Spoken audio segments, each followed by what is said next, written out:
Tell me what you got going on here today. Yeah. Well, we have a town meeting with residents of the Amana Society.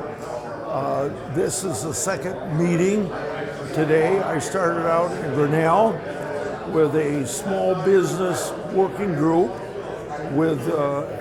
After I left the meeting, they were going to have 2 hours of how Google can help small business, and I answered questions for the small business people that were there. This is part of my 99 county tour, and Q&A with employees in each, or constituents in each one of the counties. So we talked here about the national debt. We talked about education. We talked about bipartisanship. We talked about law enforcement, things of that nature. Kind of typical of what I get in most of the counties. I answer questions for people. Something that we talked about at the end was rural communities and supporting small town Iowans. Can you speak to the importance of that? Yeah. Well, I think first of all, when it comes to small business, they're about 60% of the employment in the United States, and I would imagine it's probably even more than that in Iowa. And it's very, in a state like Iowa, it's very tied to the prosperity of agriculture, which right now with low corn and soybean prices isn't as prosperous as we'd like to have it. And I imagine it's going to be tight on small business, just like it's tight for the farmers. But I believe that people that live in Iowa appreciate small business and are going to do what they can to have small business prosper. Of course, President Trump's been having ongoing conversations about the Russia-Ukraine war, meeting with President Zelensky, Vladimir Putin. So can you kind of speak to that situation and your stance on how things are going? Yeah, well, I think a great deal. You'll probably be reporting tonight on your TV that I don't even know yet.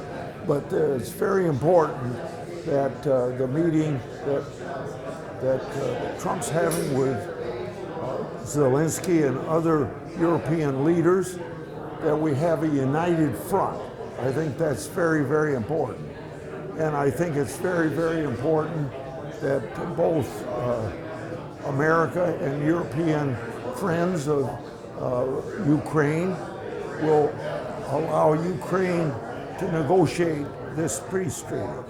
And I think it has to be backed up with the united front of America, Ukraine, and Europe being on the same page and willing to guarantee sovereignty and military support, so that if there is a peace agreement, Putin can never do what he's done twice. 2014 invade, and then in 2022 invade. This has to guarantee the sovereignty of Ukraine. And then, of course, there's an ongoing debate about this Epstein files and that situation in government. Should they be released, should not be released? What is your stance on the Epstein files and that whole conversation? Yeah, I think the extent to which it would hurt victims more than they've already been hurt, that otherwise we should have total transparency. I have been trying to get information on the Epstein files and everything about Epstein going back 6 years. And naturally, I believe that transparency brings accountability, and if there hasn't been proper prosecution of people that violated the law, it ought to lead to prosecution.